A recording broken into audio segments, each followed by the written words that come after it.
Hey guys, welcome back. Another unpopular opinions in Pokemon number 4. We're gonna start it off with some comments from the previous video. If you have an unpopular opinion and you haven't shared it in the thread already, feel free to leave it down below and I'll try to get to most of them as long as they're not too ridiculous. Looking at you, Papa Frank God. So, first up here, we have my pal Hassler, who says Crimson Invasion is a worthy set. Gyarados, Alolan, Exeggutor, and some nice trainers, plus Pikachu and Magikarp in the comments. I would have to agree. It's a pretty good set. I got the Gyarados recently, so I can't really knock it. Although, regardless of whether I like the set or not, I would certainly pick up one of each card. It's how I collect. But yeah, I think every set is a good set in some aspect. I'd say my least favorite are probably the ones with just reprints. Sorry, base 2. Well, I think we'll see that coming up later on. Rocket Snail 1000 says, unpopular opinion, people who overpay for new sets at release are dumb and have no self-control. There's no justifiable reason to pay double for cards that you can buy 2 months from now for MSRP and will look exactly the same. Overpaying at release only enables scalpers and shows that you'd rather brag about having a card early than be smart with your money. So I think to an extent you have to be patient.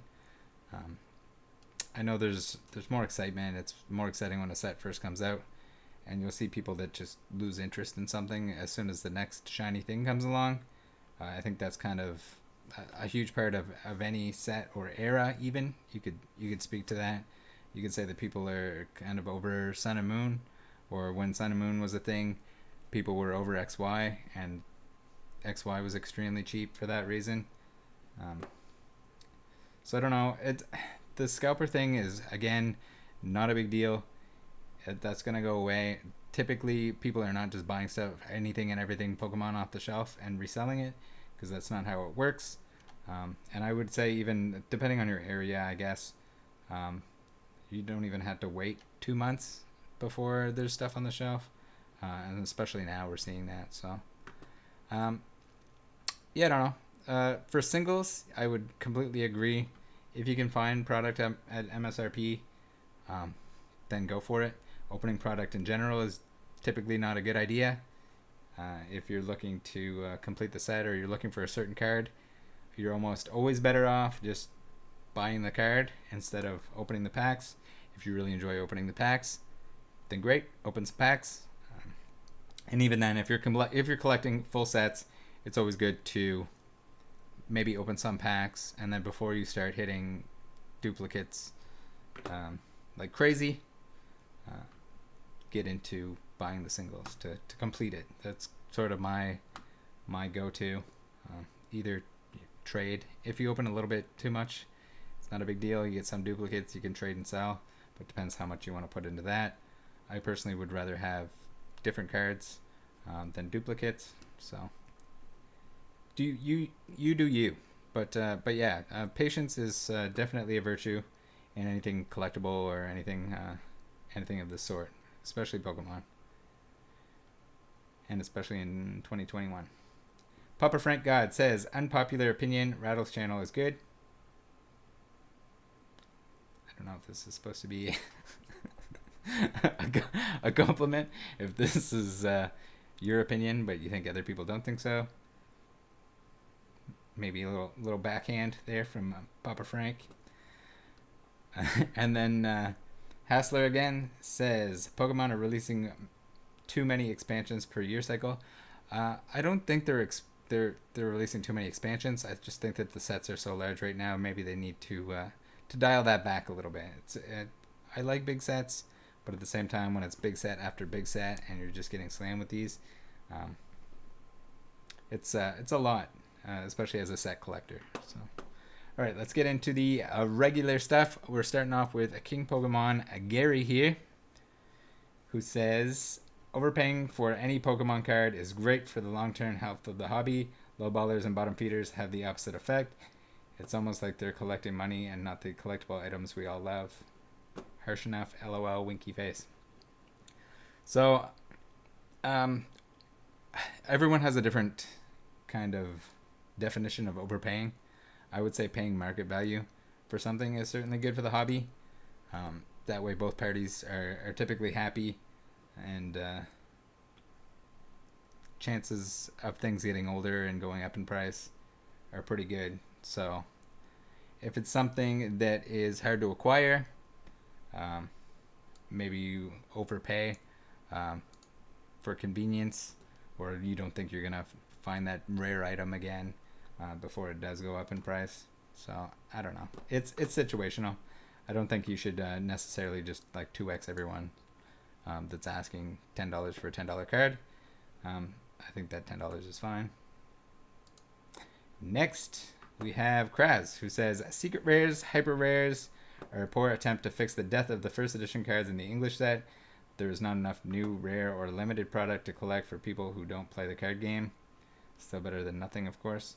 I would disagree. I think if you're looking at some of these secret rares and hyper rares and alternate arts that we're dealing with right now, the sheer difficulty to pull them is way harder than finding a box with a first ed stamp on it. That's just how it works. And then at the same time, if you're worried about, I wish I had commons, uncommons, and rares and holos in some sort of first edition form, I'd say reverse holos are your go-to. Just pretend that the foil is a first edition stamp, and voila, you can get first edition cards in every box. But collecting them, yeah, it's going to be along that same line of difficulty. Right now, it would be absolutely insane to put first, and even if you remove the, I guess you'd have to like remove the reverses. It doesn't work with sets this size either, and then everyone would just be hoarding the first edition boxes, or they'd be marked up like crazy. I don't know. It doesn't work in 2021. Everyone just needs to deal with the fact that first edition stamps were not exactly the best design, and certainly wouldn't work in this day and age. Azul says, Pokemon should do away with all the anthropomorphic, I think that's what he means, designs, with exception to mythic, legendary, psychic, dark, ghost, dark, fighting, steel, and fairy types. I don't know what these exceptions mean. I don't know if he's referring to any particular Pokemon. Maybe the human-like fire Pokemon that we've been seeing. I'm gonna disagree. Not that those are my favorite Pokemon, but just weird that you'd categorize them into certain types only. Let them do them, and if you don't like the Pokemon, you don't like it. If you like it, collect it, catch it, post about it, make your avatar it. Okay, so Way Too Slow Bro says, I like Stunfisk. I would say that is definitely an unpopular opinion. I'll give you that. I don't particularly like Stunfisk. I think it's an RA Pokemon. But yeah, I would say most people do not say I like Stunfisk. So you got us. Millhouse says, tomato sauce ketchup belongs in the fridge. A sauce bottle will be a Pokemon of Generation 9, so this counts. I did not even know that it was a thing to not have it in the fridge. I'm pretty sure ketchup, at least here, says to keep refrigerated after opening. So I don't know. I don't know about that. Sacari, again, he's the original creator of this thread. If you haven't checked him out, go to youtube.com/Sacari and give him some love. He says, Detective Pikachu set was done much better in English compared to Japanese, and this is coming from someone who thinks every single modern set since XY base was done better in Japan. I don't know if I have any comment on this. I don't know in terms of the actual release details itself. I think I'm lacking that information, so maybe there's something weird going on there. It'd be cool if they did more of the movie stuff. I know some people got promos when they went to the movie. I did go to the movie and I didn't get any. I think that would be just a really cool thing with everyone that's gone to movies over the years, and especially the one with the Mew promo. It's just something memorable that it would have added to the experience for sure. But it's all good. The case files were kind of neat. Those kind of lingered a little bit. I don't think they really blew up. I'm not really a fan of the like realistic Pokemon either, so I don't think that helps my opinion on either of the Detective Pikachu sets and promos. Pokemon Argentina TCG says Armor Mewtwo and Charizard from English tin are way better in terms of holo patterns than Japanese ones. I'm not sure on the actual holo difference either. The holo itself probably doesn't really, from what I've seen or remember, I don't think it really detracts too much from the artwork itself, and probably doesn't make that big of a difference. If I don't remember the difference, then I'm going to say that I probably don't care. Good unpopular opinion. Unlimited WotC cards deserve more love. I don't know if I agree with this, because I think unlimited WotC certainly serves a role, being unlimited and WotC. Just making all of those older cards, even though they're the age that they are, very accessible and affordable. You could argue that they're not affordable, but they're very affordable in comparison to the first edition variants. So, and I think we'll see a lot of that stuff drop in price. There's a lot of especially base unlimited, so a lot of that stuff after the hype dies down will certainly retrace. Swarm says Shadowless is not undervalued. I would have to agree. I mean, I haven't looked at Shadowless prices recently, but I know the premium on it seemed alright to me. Certainly more, but at the same time, it's not so popular that it needs to be like a 400x multiplier or anything like that. Even though it is rare, it's not really something that people often seek out. Got 006 says shiny Pokemon are a gimmick / overrated.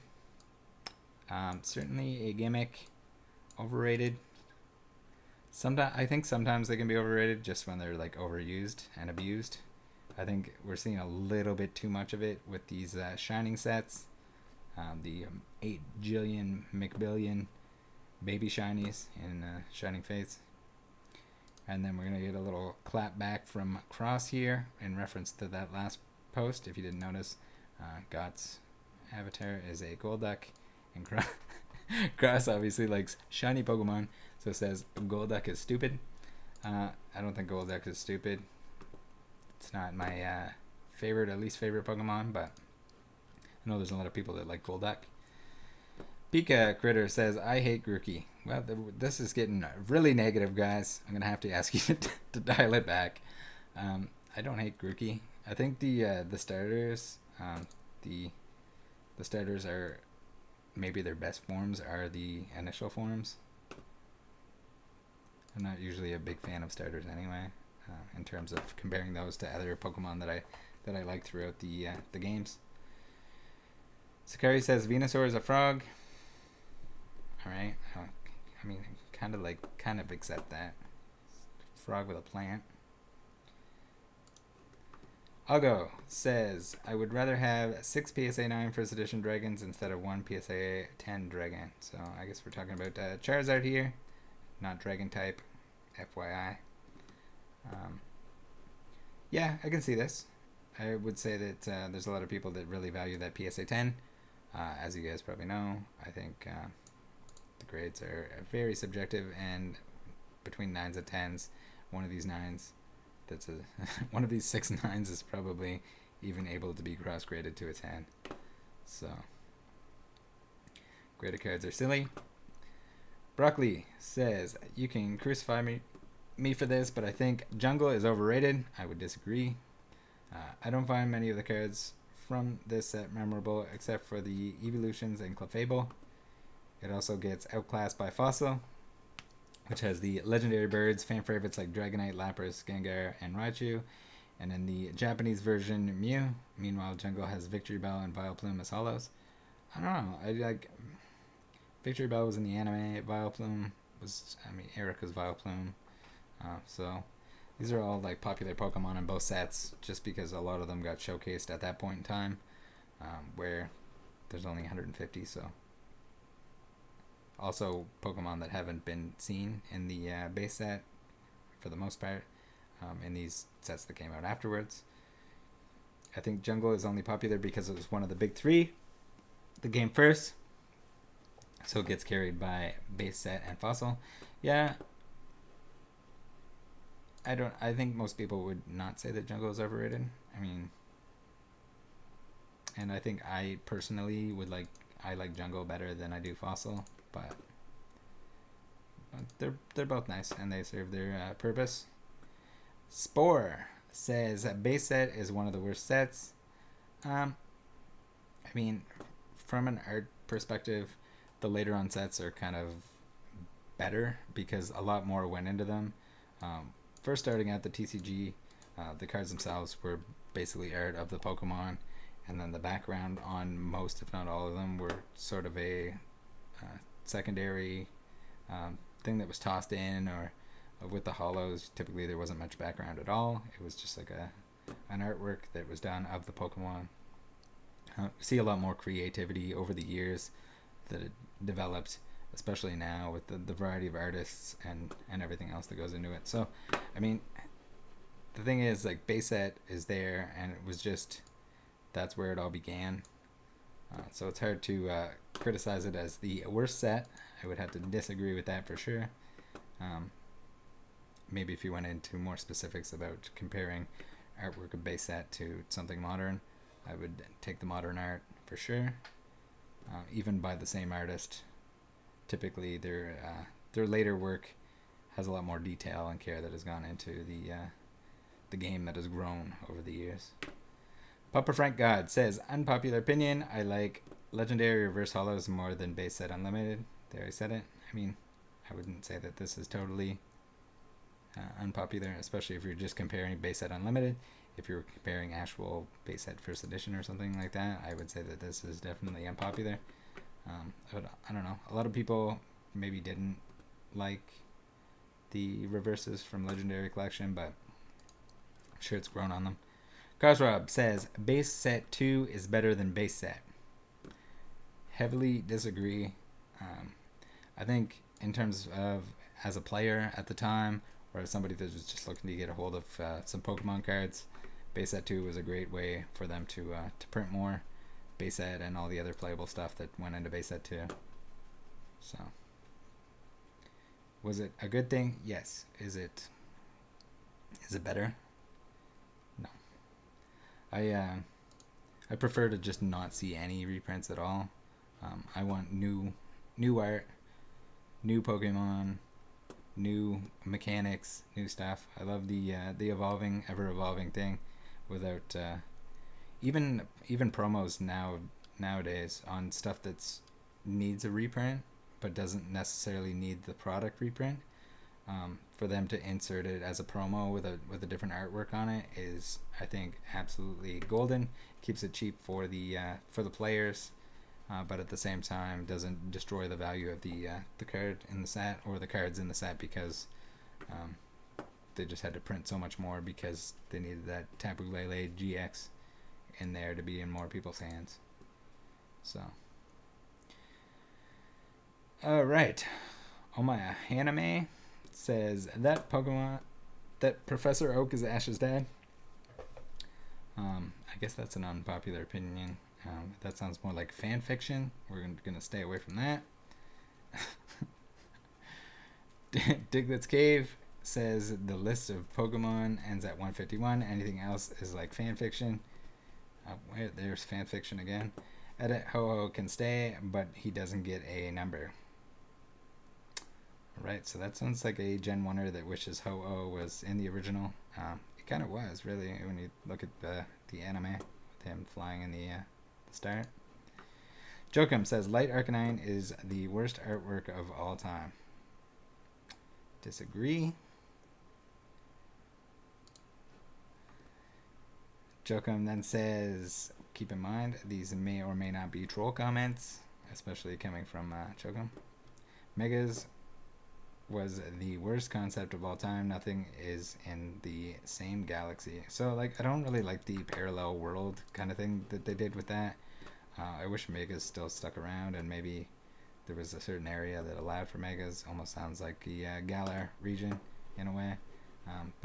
And then some of the Gigantamaxes are basically just Mega evolutions, but big versions. So I think they should have kept going with the Megas and kept it in the same universe. All right, Oyan.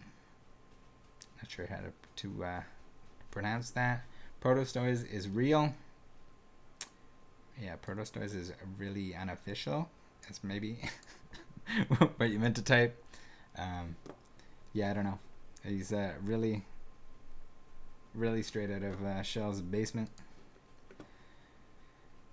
Swordpiece says Fossil Muck does not suck. I don't think Fossil Muck sucks. The Pikachu illustrator is overrated. It doesn't do anything for me. I wouldn't say that it's overrated. It's part of history, and the artwork is very cool. Sort of nice that it coincides with the actual story behind it, or the origins of the card itself. Snowball City says YouTubers don't give a fook about old non-holo art until the cost of packs began to outweigh the clout gain from opening them on camera. Gotta get that hyperbolic reaction one way or another. Yeah, so I think this is with a lot of things. Everyone's just like, oh, it's so beautiful. Remember these when they were... But a lot of it has to do with value more than it does the actual artwork or anything like that. Some of that is that they're going back to open cards that they just haven't seen in a really long time. Maybe the value has a little extra, puts a little extra spice in it. I'm sure it does. Everyone just pays a little bit more attention to the cards themselves and the artwork when it's an expensive pack, and you're slow rolling it rather than opening 65 booster boxes. Chorizord says reverse holos look cheap and tacky. Disagree. I like reverse holos. Certain ones more than others. I wish there was a way that they wouldn't get so scratched up. Even straight from the factory, I had a bunch recently that they got very beat before getting sealed. Papa Frank God again says, I hate the vibe that surrounds Pokemon, mostly new games, and its path it's taking where everything is childish, happy, friendly, positive, and dumb. I want to see the world burn. So, I mean, I hate to break it to you, but it was always childish, happy, friendly, positive, and dumb, at least for the most part. There's some, like, there's probably a little bit more gritty stuff in it, but I think this is more just you growing up and Pokemon staying the same. They can't really have Pokemon murdering each other instead of passing out. Broccoli says, another unpopular opinion regarding the Fossil expansion. I think the English version was much better than the Japanese version because it didn't contain Mew. I grew up in an area where the Pokemon TCG wasn't big until later, but the video games were. That's why Mew always had this kind of untouchable aura to me. Nobody caught it, nobody knew how to get it, nobody had it in their Pokedex, so by removing Mew as a normal set card and distributing it as a promo at real-life Pokemon leagues instead, the English card kept much of the mysterious flair that the video game version had. I never really thought of it this way, but yeah, sort of, I definitely agree with that, and this just immediately makes me think of the mysterious Mew under the truck rumors that went around the schoolyard. T17 Baller 6969. We got another one of these ballers. Japanese base set over English first edition base set.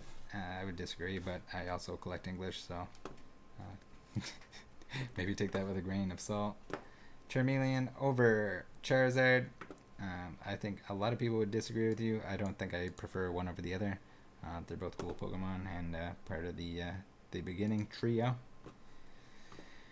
Danza21 says, I'm completely over Typhlosion. I think there's a lot of that Typhlosion hype as the next Charizard and the T17 price explosion and everything else. Right in around this time when these comments are being made. King Pokemon says, anybody with fewer than 99 PSA 10 Charizards is a rookie, with the eyes there. Calm down. I assure you, this is a joke. And a funny one at that, for an old man. But, yeah, so I would say that that's probably an unpopular opinion. But it with enough time, I'm sure people could accumulate that many PSA 10 Charizards. Just have to spend 25 years in the hobby, 25 year plus.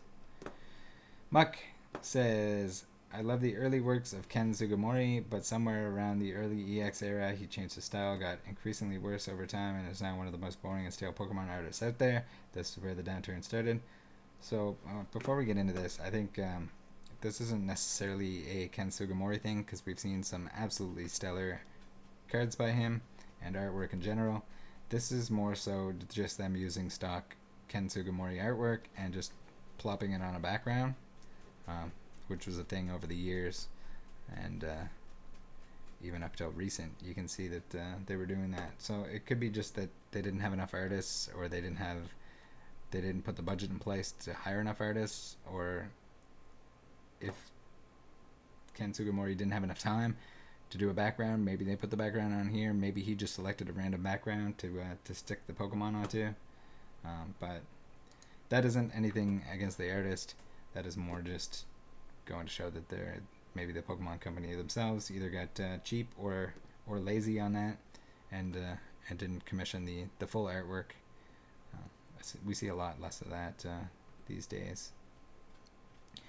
So here, Swarm says, 5-band artwork is pretty good. I would agree. There's a lot of people that'll bash the 5-band art because it's like the 3D, and you see it on a lot of the like EXs, GXs, and Vs. But there's some really good stuff there, and it gets the job done. Some really incredible stuff. Some stuff that's not as great, but still, in terms of the EX, GX, and such, it keeps them nice and consistent. It does what it needs to.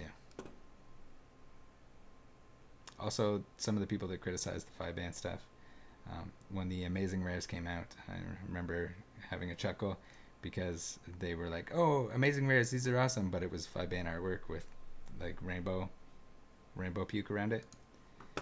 Broccoli says, the whole T17 salt doesn't affect me in the slightest because, unpopular opinion, T18 is way more desirable anyway with its nostalgic Ken Sugimori artwork. So here we got more. This is like the Ken Sugimori video here. So I don't know. I don't think I like T17 or T18 any better than the other. T17, I think as well, just got hyped up because it's hard to grade. So you get a little bit of a trickle down effect. So like your 10 collectors might only be able to get a 9. Your 9 collectors might only get an 8, and so on and so on. And everyone's shooting for those. So like there's going to be a premium on those higher grades for that reason. And then also people realizing it, I guess, that it's hard to grade. Then everything shut up. I don't know if this was a shot at Muck, but Kozrob says Aquaplus Muck is an uglier card than Fossil Muck. Was it Muck that was saying it was ugly? I don't think that. I think this artwork is absolutely amazing. Muck is, sorry guys, but it's not exactly supposed to be like a beauty pageant winner or anything like that. It's he's supposed to be a big slimy boy monster. So I think that accomplishes exactly that. Pawalski says, people who use the words freshly and minty in their listings should be put in jail. I think Dizzle will probably agree with you on the minty. I know that's his least favorite word when it comes to listings and descriptors. Jokum is back and says, it is possible that Pokemon cards go down in value. Yeah, we're going to see some of that now. Gengar Animal. Base set will not be king in 20 years. The 16 holos aren't nearly cool enough Pokemon to sustain base set as king for the next generation. Charizard, the Barbarian notwithstanding. I would disagree. I think even if you didn't collect base set, there's still that like status symbol that is base set, and especially base set first edition. Just the fact that that's where it all started is always going to play a role. Not to mention that those Pokemon that were on those cards continued on, and those are typically the ones that are most prominent in even in newer sets, in the anime and games and everything. So Jimmy James 64 says the gym sets artwork is average at best. Disagree. These are my favorite WotC sets, at least pre E-Series.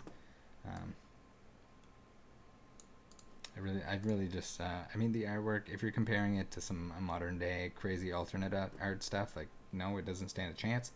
But at the same time, this was, you got to remember the time frame, what they were going for, and I just like the gym sets because I like anything that's associated with the trainers and the Pokemon, and them belonging to the Pokemon was just a really cool thing, I thought.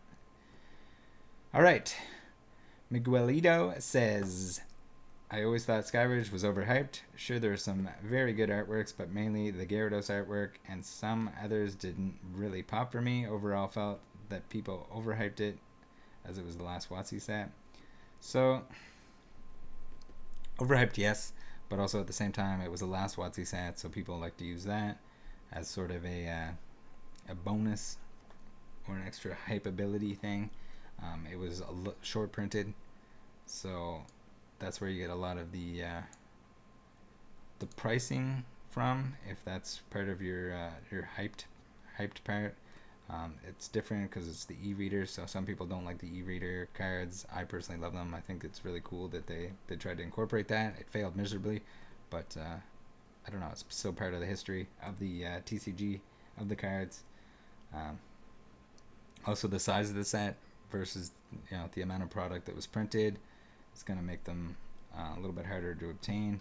I think the artwork was a huge, in terms of artwork, going into E-Series, I feel like they really bumped up the game.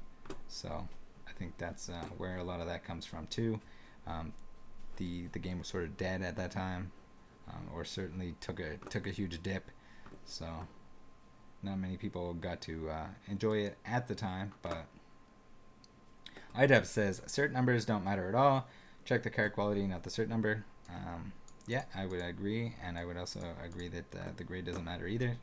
By the card, not the grade, not the cert number. Don't get it graded. Johnny Muncho says, this reminds me of like Super Troopers or something. Card quality doesn't matter at all. Check the cert number, not the card quality. Doing a little reversal there on us.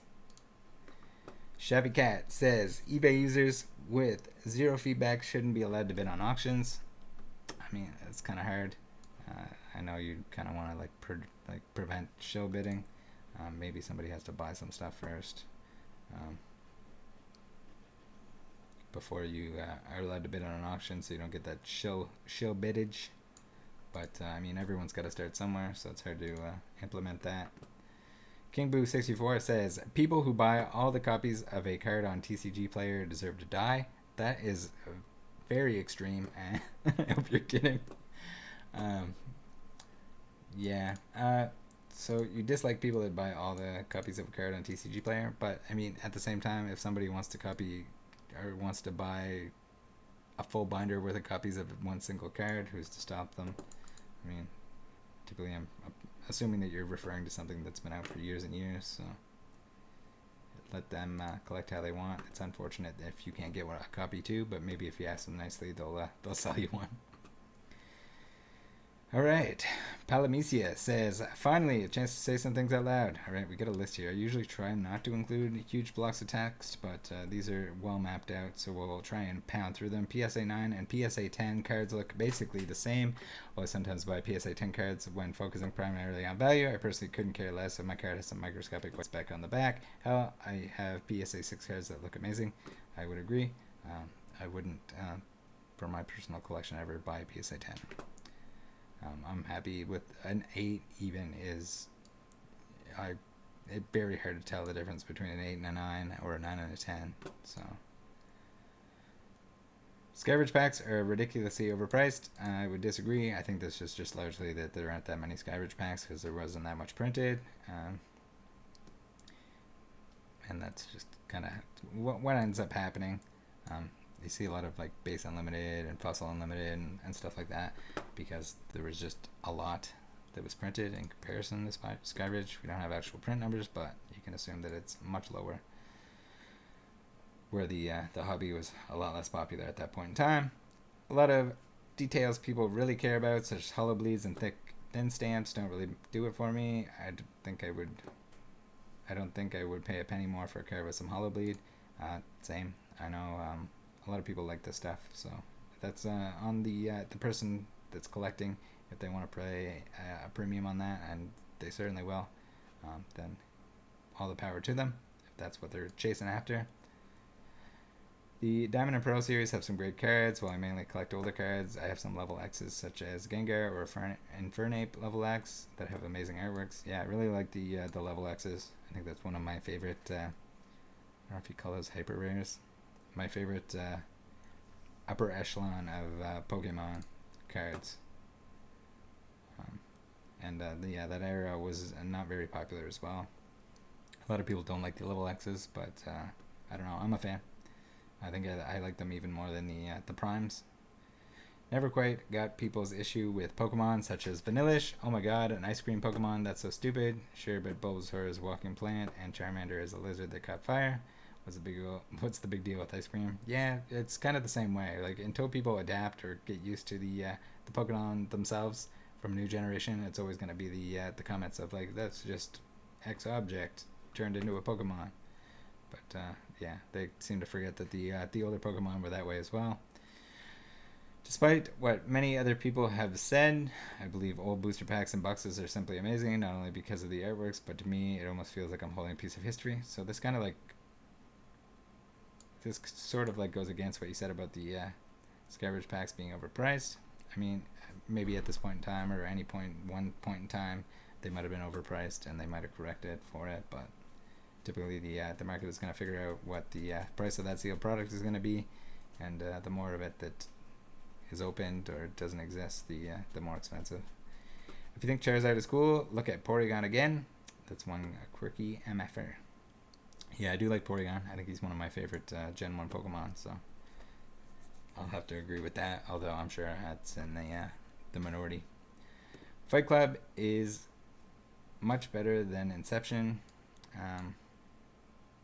Yeah, I haven't watched either of those in a very long time. Please don't take offense if you disagree. I'm just venting a little. Get the ice cream boy right there. Got the grand party at the bottom. The original promo Fossil Mew is trash artwork in comparison to all the other artworks. I'm pretty sure this was also a Ken Sugimori. So that's probably why. We gotta keep in mind that the original cards were all very stock artworks. The idea was just to have a very recognizable version of those Pokemon on the card to play the game, and later artworks on almost everything are going to get better as there's more time and money and whatever else allocated into that part of the game, part of the cards. Shadowless says, for most sets, I prefer Unlimited, as I have no nostalgic connection to first edition whatsoever. I would disagree. They're pretty much the same, other than base set, like the color differences, or there's a little bit of some minor differences there, but for the most part, I don't enjoy one over the other anymore. But the rarity aspect of the first edition, it certainly makes them more desirable for me. I'm going to collect one of each regardless, so it doesn't really matter, but if I had to pick one or the other, I would collect the first edition set. Here we go. W7 West says, the pre-Team Rocket TCG meta is more fun and balanced than any of the current MTG format metas. Yeah, I would agree. But I mean, there's a lot more even in modern Pokemon or in any form of any current MTG. Um, there's a lot more mechanics going on, so there's a lot more ways that things can get broken. The TCG, the Pokemon TCG, was very basic to start out, so there wasn't a lot of playtesting or like little busted things that people can exploit later on that they didn't realize was there. So I think simplicity is the biggest player in this one here. So thank you very much, guys, for tuning in, and make sure to leave a comment below if you have your own unpopular opinion. I'll try and gather those up for the next episode. Make sure to hit the like, hit the subscribe, all that junk, and I'll see you next time.